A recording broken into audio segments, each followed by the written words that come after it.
Good morning students. Today we are going to start with our next chapter, that is chapter 8, how do organisms reproduce. In the previous chapter we had seen that there are various life processes which support the life of an individual.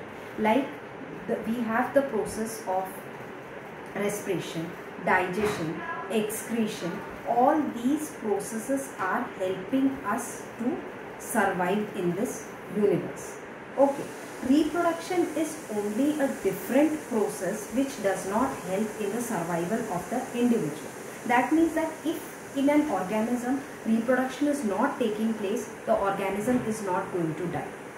We know around us also, that is, there are so many individuals who are not able to reproduce, but they are not dying. So reproduction is not a process which is essential for the survival of the organism. Then what is the significance of reproduction? Reproduction is important for the perpetuation of species. That means that if you want to extend your species, you require the process of reproduction. So reproduction is important for the survival of the species. That is, if you want to continue the species, it is very important that reproduction should take place. That is why even if reproduction needs a lot of energy, still we are giving importance to that particular process.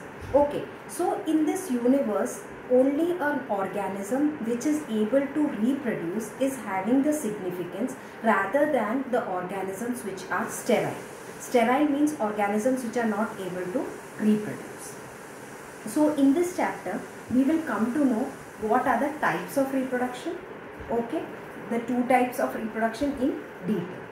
Now next topic that you have is, do organisms create exact copy of themselves? Now this is an important question. Exact copy of themselves means that you are there, you should be an exact copy of either your father or your mother.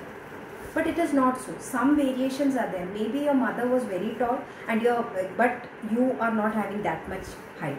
So some variations had occurred when moving from one generation to another generation. So whenever an organism is reproducing, first the division of the chromosomes inside the nucleus takes place. We know that in a cell, if we take a plant cell or an animal cell, we know that nucleus is present inside the cell, and inside the nucleus you are having the chromosomes. So during the cell division, the chromosomes will be dividing into two. One chromosome will be dividing into two and it will be making up the gametes. So out of this two chromosome, one has gone into one gamete and the second one has gone into the second gamete. So from these gametes, the chromosomes are transferred from the parents to the offsprings, or we can call it as offsprings or the babies. So in this, what is happening is that chromosomes are transferred from the parents to the offsprings. And the characteristic, that particular characteristic, maybe this chromosome, I have two chromosomes A and B. A has entered in this gamete and this gamete has come to the offspring here. From this is the case of father.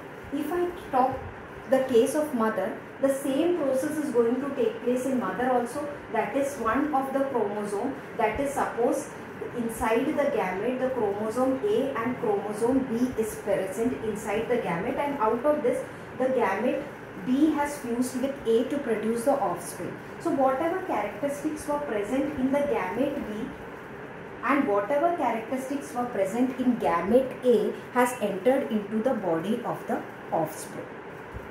Okay, now I will repeat, what did I say? We know that we have a cell.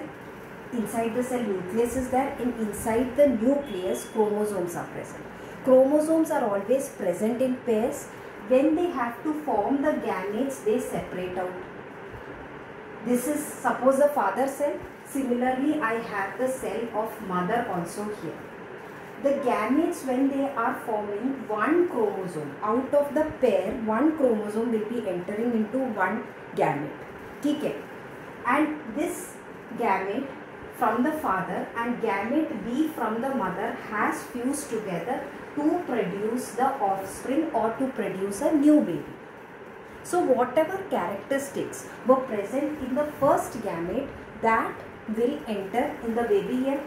Whatever characters were present in the second gamete, that is gamete B, in the chromosome, whatever characteristics were there, that has entered into the gamete, into the offspring.